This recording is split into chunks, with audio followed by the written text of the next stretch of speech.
우리는 마태복음, 누가복음, 마가복음을 공관복음이다 이렇게 말합니다.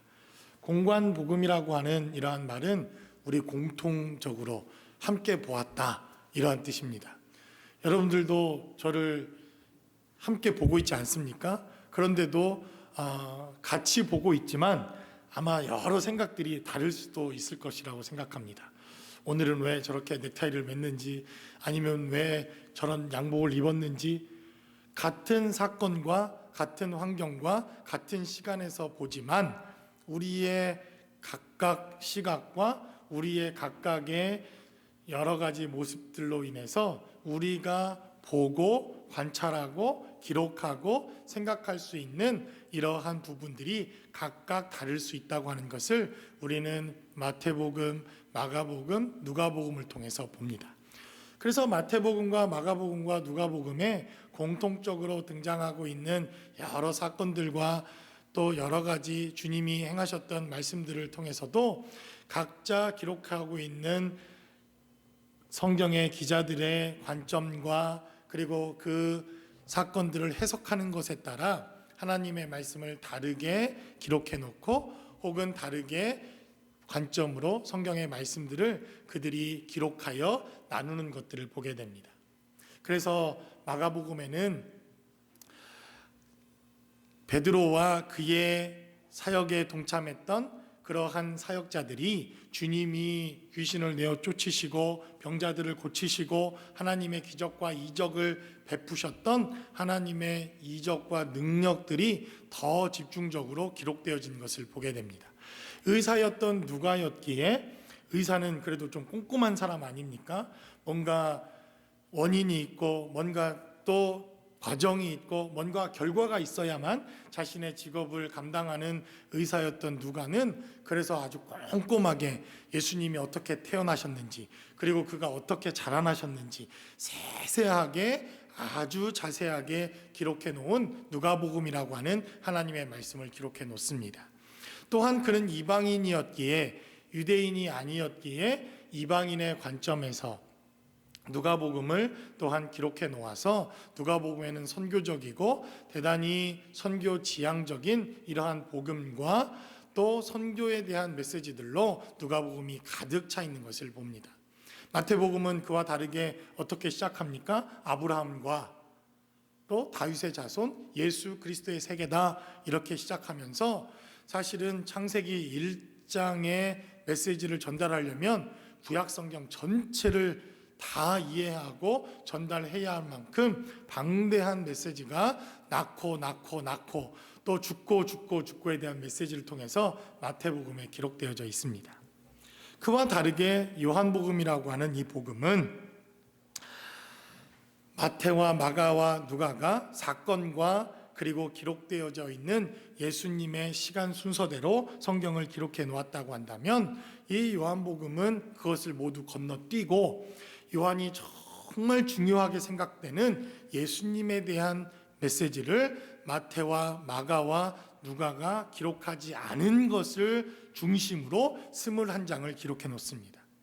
그래서 우리가 계속해서 요한복음을 계속해서 말씀을 통하여 나누어 보겠지만, 이 요한복음에는 다른 복음서에 기록되어 있지 않은 21장의 메시지가 바로 이 요한복음에 기록됩니다.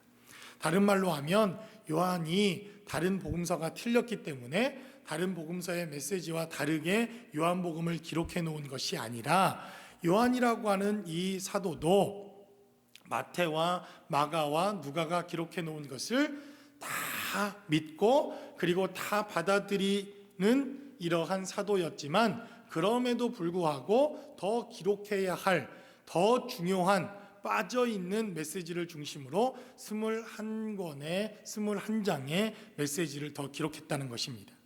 그래서 다른 복음서가 시간 순서에 따라서 꼭 그런 것은 아니지만 대략적으로 예수님의 나심과 예수님이 자라나심과 공생애를 시작하심과 시간 순차적인 이러한 사건을 중심으로 성경이 기록되어져 있다면, 이 요한복음은 요한이 기록하고 싶은 대로, 그러나 대단히 중요한 메시지를 중점으로 이 요한복음은 기록됩니다. 그 대표적인 증거가 있다고 한다면 우리가 또 다음 시간 하나님의 말씀을 통해서 나누게 될 요한복음 2장의 메시지입니다. 요한복음 2장은 우리가 잘 아는 것처럼 가나안의 혼인잔치에 이어 성전을 깨끗게 하시는 하나님의 메시지로 기록됩니다. 여러분, 성전을 깨끗게 하는 이 메시지는 다른 복음서를 찾아보면 바로 주님이 예루살렘에서 십자가에 죽으시는 그 사건에 해당되어지는 예루살렘에 입성하여 성전을 청소하고 성전을 정결케 하는 사건으로 다른 복음서는 기록합니다. 그런데 요한복음에는 나중 예수님의 마지막 공생애에 거의 십자가 사건과 그 시기에 다루어야 할 이 성전의 청소를 요한복음 2장 앞장으로 소개하면서 그 사건에 중요한 예수님이 어떤 분이신가를 보다 더 중점적으로 그렇게 기록해 놓은 메시지가 바로 이 요한복음이라고 하는 메시지입니다. 그러니까 쉽게 말해서 요한이라고 하는 사람은 다른 제자들이 보고 기록하고 또 예수님에 대한 행적을 성경에 기록해 놓은 것보다 훨씬 더 많은 예수님에 대한 정보와 예수님에 대한 이야기들을 이 요한은 갖고 있었다는 것입니다. 왜 그랬을까 곰곰이 생각해 보면 요한은 예수님을 그만큼 더 사랑했기에, 예수님을 정말 더 많이 사랑했기에 예수님에 대한 메시지를 훨씬 더 깊이 있게 많이 알고 있었던 것은 아닐까, 그렇게 생각해 볼 수 있다는 것입니다.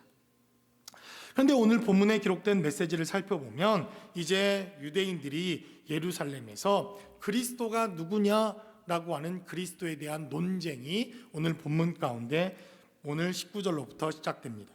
19절은 기록하기를 유대인들이 예루살렘에서 제사장들과 레위인들을 요한에게 보내어 내가 누구냐 물을 때에 요한의 증언이 이러하니라 라고 성경은 기록합니다. 그리고 20절에 기록된 대로 요한이 드러내어 말하고 숨기지 아니하니, 드러내어 하는 말이 나는 그리스도가 아니다, 나는 그의 선지자도 아니다, 나는 그가 아니다, 내가 엘리야냐, 그리고 그에 해당하는 선지자냐 이렇게 물어도 나는 그 선지자도 아니요, 그리고 그 그리스도도 아니요, 나는 다만 이사야의 말에 기록한 것처럼 선지자의 광야에 외치는 소리에 불과하다라고 그는 그렇게 말합니다. 그리고 그는 예수님이 어떤 분이신가 하는 것을 침례 요한이라고 하는 사람의 주장과 증언을 통해서 사도 요한이 기록한 메시지가 오늘 본문 가운데 기록되어져 있습니다. 그래서 오늘 본문에 기록되어져 있는 침례 요한과 종교 지도자들의 언쟁, 그리고 그리스도에 대한 논쟁을 통해서 밝히 예수 그리스도가 어떤 분이신지, 그리고 우리가 깨달아야 할 바로 그리스도가 어떤 분이신가 하는 것을 본문은 중점적으로 우리에게 증가합니다. 그래서 본문이 기록하고 있는 이 하나님의 말씀을 통해서 우리가 알아야 할, 우리가 깨달아야 할 바로 예수님, 그분은 어떤 분이신지 본문이 기록하고 있는 말씀을 통해서 함께 나누어 보기를 원합니다. 첫 번째로 본문은 우리에게 증거하기를 바로 오늘 본문에 기록된 대로 예수님, 그리스도는 선지자의 증거를 받으신 분이다, 성경은 우리에게 증거합니다. 그리스도에 대한 논쟁이 있습니다. 침례 요한이 회개의 침례를 베풀고 하나님의 말씀을 전하고 하나님의 생명을 전하자 많은 사람들이 저가 그리스도이냐, 저가 하나님의 아들이냐, 저가 메시아냐 라고 하는 의문을 품게 됩니다. 그리고 레위들을 보내, 제사장들을 보내어 침례 요한에게 묻기를 내가 정말 그리스도냐 라는 질문을 하게 됩니다. 그래서 19절에 기록된 대로 우리도 이러한 질문이 대단히 중요합니다. 그리스도가 누구이냐? 도대체 그리스도가 무엇이냐? 그리스도는 누구인가? 라고 하는 이러한 질문 앞에 우리도 서야 한다는 것입니다. 이러한 질문 앞에 침례 요한은 말하기를 21절에 22절에 기록된 대로 또 말하되 누구냐? 우리를 보낸 이들에게 대답하게 하라. 너는 내게 대하여 무엇이라 하느냐? 23절은 기록하기를 이르되 나는 선지자 이사야의 말과 같이 주의 길을 곧게 하라고 광야에서 외치는 자의 소리로라 하니라 라고 성경은 기록합니다. 침례 요한은 자기에 대해서 말하기를 분명히 침례 요한은 선지자요 하나님의 말씀을 전하는 자임에도 불구하고 나는 선지자 측에도 끼지 못한다. 나는 다만 선지자가 말했던 광야에 외치는 자의 소리에 불과한 자다. 그는 그렇게 말합니다. 그래서 23절에 기록된 메시지가 대단히 중요하다는 것입니다. 침례 요한은 자신을 소개하기를 나는 한번 외쳐지면 그냥 사라져버릴 그러한 소리에 불과한 사람이다. 그러나 내가 광야에서 외치는 자의 소리가 된 것은 이사야의 말과 같다라고 그는 그렇게 증가합니다. 다른 말로 하면 자신은 없어질 소리에 불과한 광야에 외치는 자와 같은 자이지만 자신 이전에 이미 선지자의 글과 선지자의 말과 선지자의 행적과 선지자의 기록과 선지자의 외침이 선지자의 예언된 메시지가 이미 있었다고 하는 사실을 침례 요한은 증가하고 있다는 것입니다. 그래서 오늘 본문에 기록된 대로 침례 요한은 말하기를 선지자는 누구이냐? 선지자는 어떤 사람이냐? 내가 그리스도이냐? 내가 정말 메시아냐? 라고 묻고 있는 종교 지도자들에게 나는 소리에 불과한데 정말 메시아가 누구냐고 묻기를 원한다면 그는 선지자의 글과 같이 이미 존재하는 자요 선지자의 글처럼 선지자의 증언과 선지자의 메시지대로 오셔야 되는 분이라고 하는 사실을 바로 침례 요한은 증가합니다. 그래서 침례 요한은 말하기를 나는 소리로 없어져가는 사라져가는 한 사람에 불과하지만 이미 이사야가 예언했던 메시지대로 그분은 오실 것이다. 그리고 요한복음 1장 1절에서 말씀하셨던 것처럼 이미 이사야 이전에 있었던 태초부터 그 말씀은 존재했던 하나님의 말씀이라고 하는 것을 계속해서 오늘 이 사건을 통해서 우리가 다시 한번 확인해 보게 된다는 것입니다. 그래서 오늘 본문에 기록된 메시지대로 이 침례 요한이라고 하는 사람은 특별히 이사야에 기록된 메시지를 그는 증거합니다.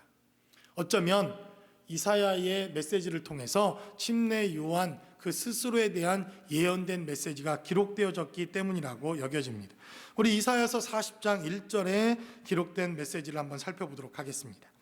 이사야서 40장 1절은 기록하기를 너희의 하나님이 이르시되 너희는 위로하라 내 백성을 위로하라 라고 이렇게 말합니다. 그리고 이제 본격적으로 위로에 대한 메시지가 이사야서 40장에 시작됩니다.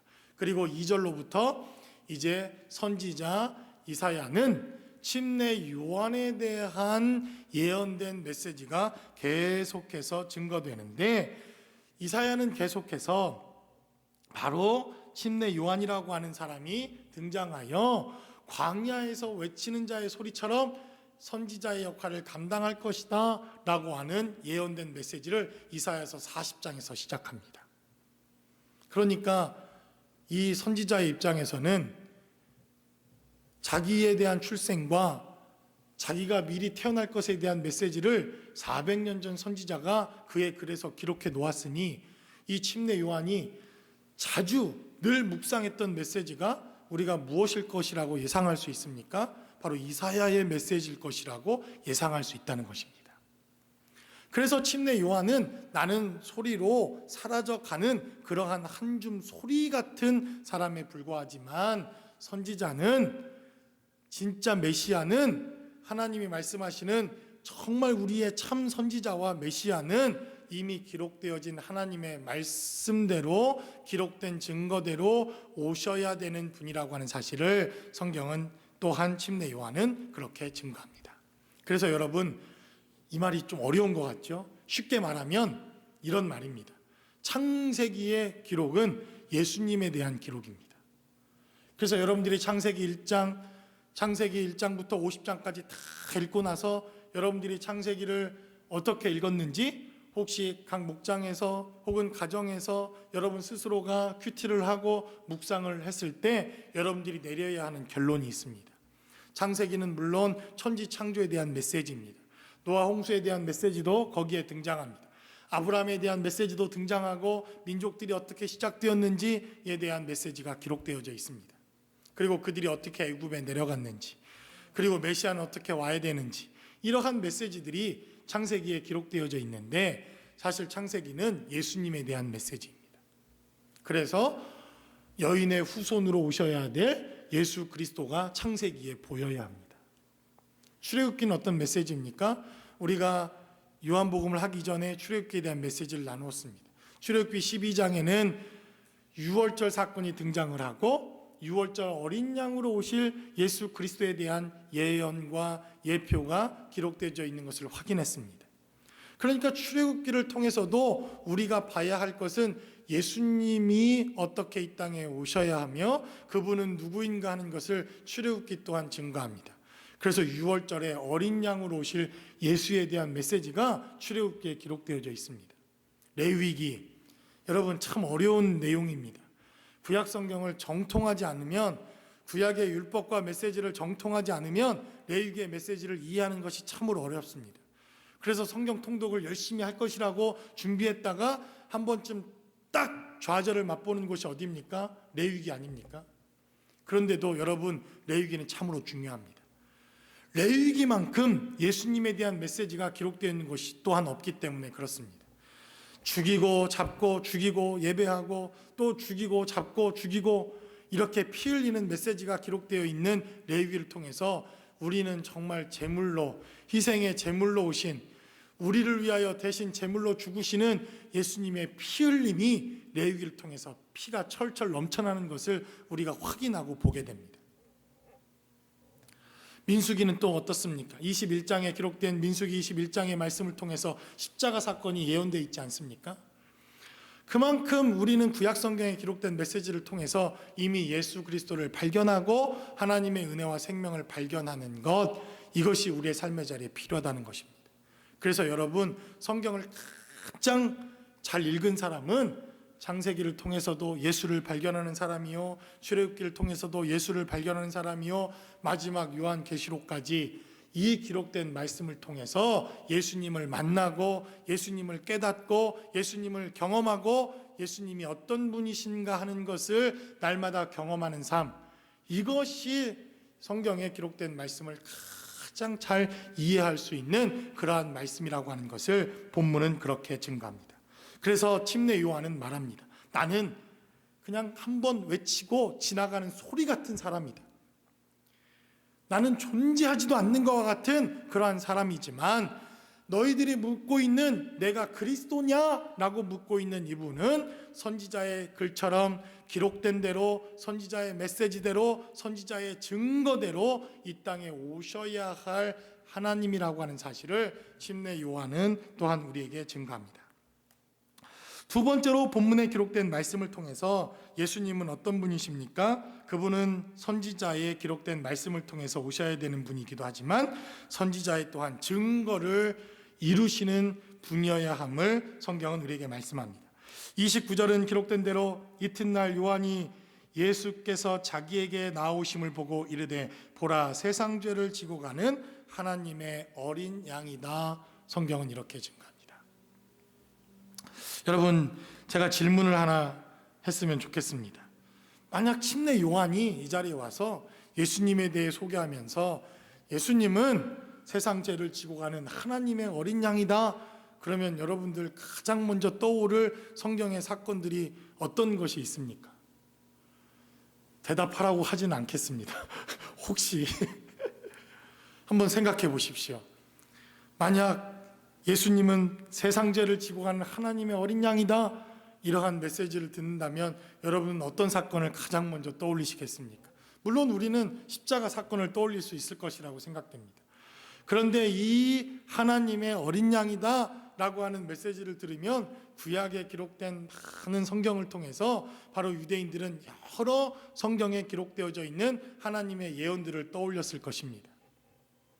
어떤 이들은 출애굽기 12장에 기록되어져 있는 유월절 사건을 떠올렸을 것입니다. 그렇지, 우리의 어린 양, 우리의 선지자, 우리의 그리스도는 출애굽기 12장에 기록되어져 있는 유월절 사건을 이루어야 되는 분이다 라고 그들은 그 사건을 떠올렸을 것입니다. 그런데 또 어떤 사람은 그러한 사건도 떠올렸을 것입니다. 창세기에 기록된 대로 아담아 아담아 내가 어디 있느냐 라고 주님께서 범죄했던 아담을 부르시고 그에게 양을 잡아 동물을 잡아 가죽으로 옷을 입히시는 주님의 사건을 또한 기억했을 수도 있습니다. 여러분 또 어떤 사건이 기억납니까? 어쩌면 아벨의 사건, 양을 잡아 하나님께 제사를 드렸던 그 아벨이 처참하게 형에 의해 죽임을 당하는 사건을 또한 이 사건을 통해서 떠올린 분들도 있을 것입니다. 특별히 침례 요한은 자신에 대해서 기록되어져 있고 자신에 대한 예언의 메시지가 기록되어져 있는 이사야서 53장에 기록된 메시지를 그는 또 생각했을 수도 있습니다. 어떤 분은 민수기 21장에 기록되어져 있는 인자가 장대에 매달려 뱀을 노뱀에 달아든 것처럼 인자도 들려야 하리니 라고 요한복음의 3장에 기록되어져 있는 하나님의 말씀 민수기의 메시지를 또한 어떤 분은 떠올렸을 수도 있습니다. 이렇듯 오늘 본문에 기록되어져 있는 보라 세상 죄를 지고 가는 하나님의 양이다 라고 하는 이 메시지 때문에 이 메시지는 바로 예수님께서 선지자의 말로 이 땅에 오셔야 되는 하나님일 뿐만 아니라 선지자의 메시지를 이루어 성취하셔야 되는 하나님이라고 하는 사실을 성경은 우리에게 말씀합니다. 그래서 여러분, 예수님은 성경에 기록되어져 있는 모든 언약을 다 이루셔야 합니다. 어떤 신학자가 참 대단합니다. 성경에 메시아 언약이 약 36,500가지가 있답니다. 신학생들 다 레포트로 제출하시기 바랍니다. 신학교 다니시니까 이 정도 숙제는 해야죠. 저도 36,500가지나 되는 메시아 예언이 다 뭔지 사실 다 모릅니다. 그런데도 구약성경을 보면 읽다 보면 아, 이것은 메시아 예언이구나. 아, 이것은 주님의 언약과 약속이구나. 그래서 바로 예수님께서 36,500가지나 되는 모든 언약을 다 이루셔야만 그분이 그리스도요, 그분이 우리의 구원자가 되실 수 있다는 것입니다. 그런데 여러분, 아직 딱 한 가지 이루어지지 않은 예언과 또 성취되어지지 않은 하나님의 언약 하나가 있습니다. 그것이 무엇입니까? 재림입니다.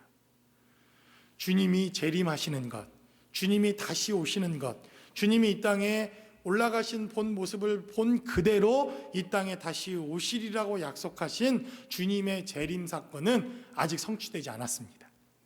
그러나 우리가 침례 요한에 기록된 이 고백을 통해서 보라, 저는 하나님의 어린 양이로다, 이러한 고백을 통해서 그는 언약을 성취하실 분이요 메시아 예언을 성취할 분이요 저가 어린 양으로 언약된 약속을 성취할 분이라고 하는 믿음의 고백과 신앙의 고백이 있었던 것처럼 우리도 기록된 약속과 하나님의 말씀을 통해서 예수님만이 재림하실 분이라고 하는 이러한 믿음의 고백이 있는 것, 그리고 그분이 성취하실 것이라고 하는 신앙과 고백이 있는 것, 이것이 바로 그분이 메시아요, 그분이 해야 할 하나님의 일이라고 하는 사실을 성경은 힘주어 우리에게 증거합니다.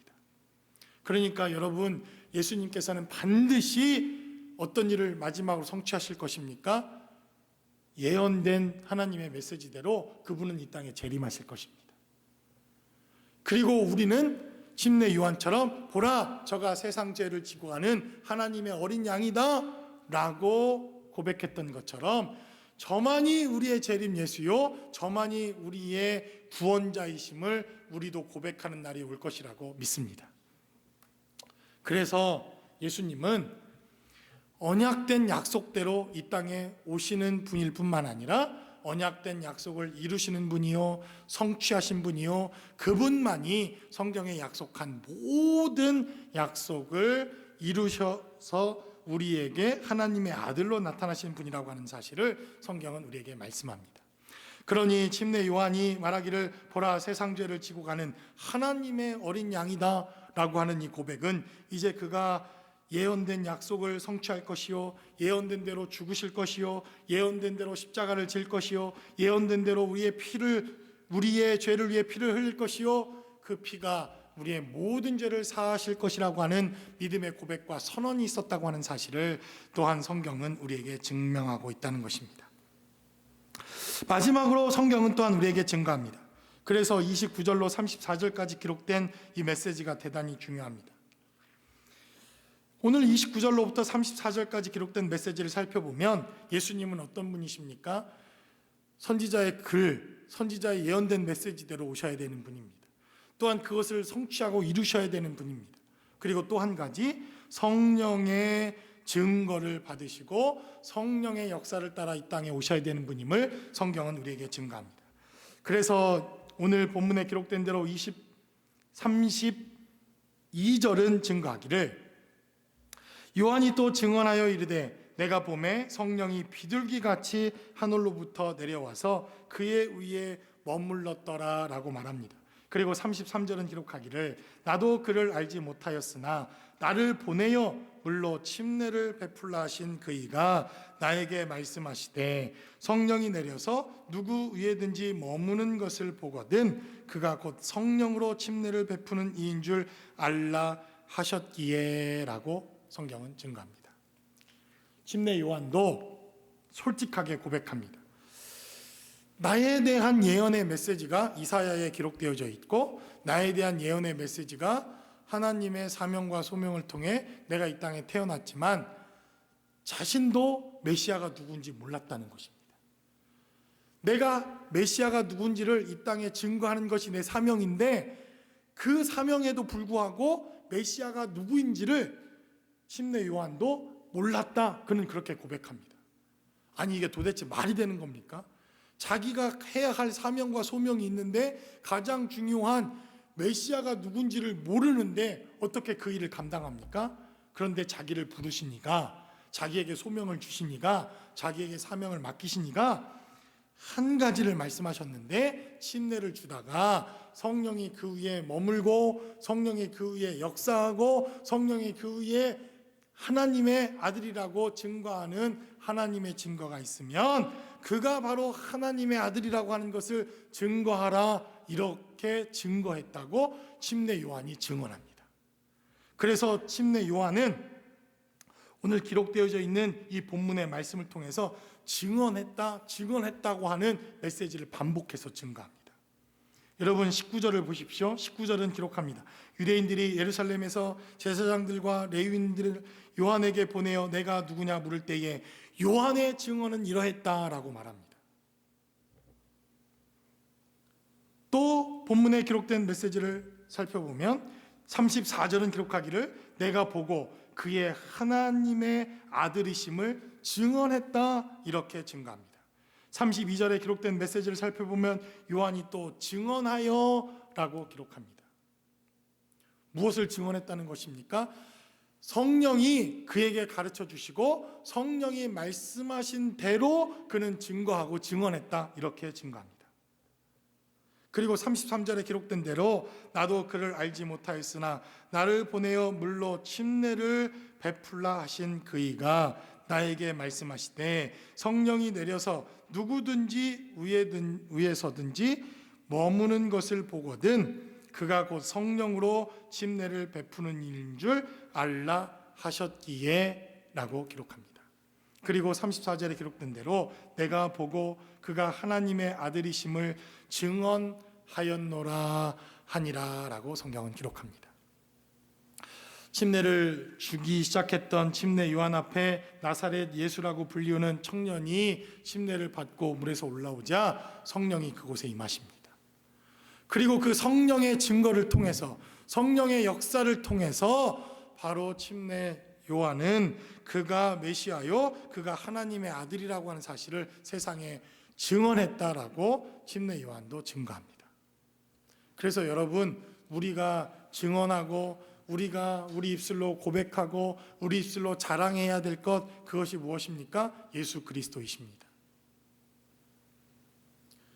그래서 우리가 입을 열고 맨 앞에 자랑해야 할 바로 그분은 바로 예수가 그리스도시요, 예수가 하나님의 아들이라고 하는 것, 이것을 자랑하고 이것을 증언하고 이것을 증거하는 것, 이것이 그리스도인들이 해야 할 마땅한 일입니다.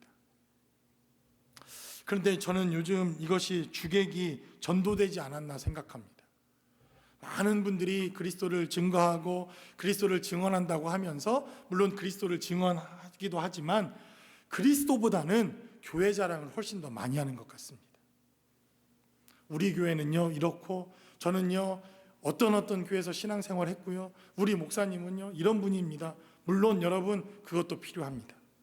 교회 자랑하다 보면 또 예수님 이야기도 나오게 되고, 또 그 교회에서 하나님의 복음을 잘 전하고 하나님의 말씀을 듣는 곳이 교회이니 교회 자랑도 필요하다고 생각됩니다. 그러나 여러분, 정말 우리가 가슴에 손을 얹고 생각해 봐야 할 대단히 중요한 문제입니다. 정말 우리는 예수 자랑하고 있는지, 정말 우리 삶의 자리에 정말 이 침례 요한처럼 예수님을 증언하고 하나님의 아들이심을 증언하고 나는 요한의 증언이 무엇이었는지, 요한이 가장 먼저 앞서 증언하며 또 밝히 말하며 밝히 증거하고 싶었던 그 본질적인 것이 무엇인가 하는 것을 우리는 오늘 본문에 기록된 말씀을 통해서 생각해 봐야 한다는 것입니다. 그래서 여러분, 이제는 우리의 입술을 통해서 가장 많이 그리고 가장 먼저 앞세워야 할 우리의 자랑거리와 증거가 있다고 한다면 저는 그것은 예수님이라고 믿습니다. 그래서 여러분, 간증을 할 때 조심해야 될 것이 있습니다. 하나님이 우리에게 어떤 일을 주셨고, 하나님께서 나에게 어떤 축복을 주셨고, 내가 어떻게 구원받았는지 간증하는 것, 이것 대단히 중요한 일입니다. 그러나 자칫 우리가 간증이라고 하는 이 사건을 통해서 하나님보다는 나에게 주신 축복, 내가 받은 축복을 더 자랑하고 있는 이러한 우리의 연약함과 부족함도 솔직히 있는 것도 사실입니다. 그래서 우리가 오늘 본문에 기록된 대로 33절에 기록된 메시지를 통해서 성령께서 우리에게 말씀하시고, 성령께서 우리에게 가르쳐 주시고, 성령께서 우리에게 깨닫게 하셨기에 우리도 예수 그리스도가 하나님이시요, 그가 하나님의 아들이시요, 그리고 세상 죄를 지고 가는 하나님의 어린 양이었다라고 고백할 수 있는 이러한 고백, 이것이 우리에게 이 시대에 필요한 삶의 고백이라고 믿습니다. 그래서 34절에 기록된 메시지 하나를 우리가 함께 나누고 오늘 설교의 본문을 마치려고 합니다. 34절은 우리의 삶에 있어서 우리가 다시 요한복음이라고 하는 이 본질적인 메시지로 돌아오는 데 있어서 우리가 왜 요한복음이 필요한가 하는 메시지에 대단히 짤막하지만 대단히 중요한 한 줄이라고 믿습니다. 침례 요한은 기록하기를 내가 보고 그가 하나님의 아들이심을 증언하였노라 라고 성경은 기록합니다. 여러분, 침례 요한과 예수님은 어떤 관계입니까? 사촌지간입니다. 이종 사촌지간입니다. 이모의 아들들입니다. 그래서 침례 요한이라고 한 사람이 6개월 빨리 태어났죠. 그러니까 사실은 어렸을 때부터 사실은 같은 또래 친구로 이렇게 공생의 사건과 삶 속에서 같이 자라난 것입니다. 가족 관계를 이루고 있었던 침례 요한이었기에 예수님을 그때 처음 봤겠습니까? 아닙니다. 함께 자랐고, 그리고 함께 뛰어놀았고, 그리고 목수의 일을 감당하면서도 또 공생애를 시작하는 예수님께서 침례를 받으러 오시는 그 삶의 현장 속에서도 예수님은 이미 어렸을 때부터 친구요, 가족이었던 이러한 혈연 관계로 침례 요한과 예수님은 그러한 관계 속에 있었습니다. 그런데 오늘 33절에 기록된 메시지, 그리고 34절은 대단히 중요한 전환점이 33절과 34절에 시작됩니다. 내가 이전부터 알고 있었던 예수님, 나와 어렸을 때부터 함께 자라왔던 예수님, 나와 함께 나사렛이라고 하는 동네에서 가족 관계로, 혈연 관계로 함께 지내왔던 그 나사렛 예수라고 불리웠던 청년이 내 앞에서 침례를 받자 그곳에 성령이 역사하기 시작하고 하나님의 말씀이 역사하기 시작합니다. 그러자 침례 요한은 보고라고 말합니다. 지금까지 봐왔던 예수님, 늘 일상 알아왔던 예수님과 다른 예수님을 보기 시작한 것입니다. 하나님의 아들로, 하나님으로, 그리고 본질적인 하나님의 약속을 이루실 메시아로 그는 보고 하나님의 아들이심을 증언하였노라라고 침례 요한은 고백합니다. 그러므로 저와 여러분들도 이제 물론 교회 자랑도 필요합니다. 그러나 예수님 자랑하는 저와 여러분들이 되실 수 있기를 주님의 이름으로 간절히 축원합니다.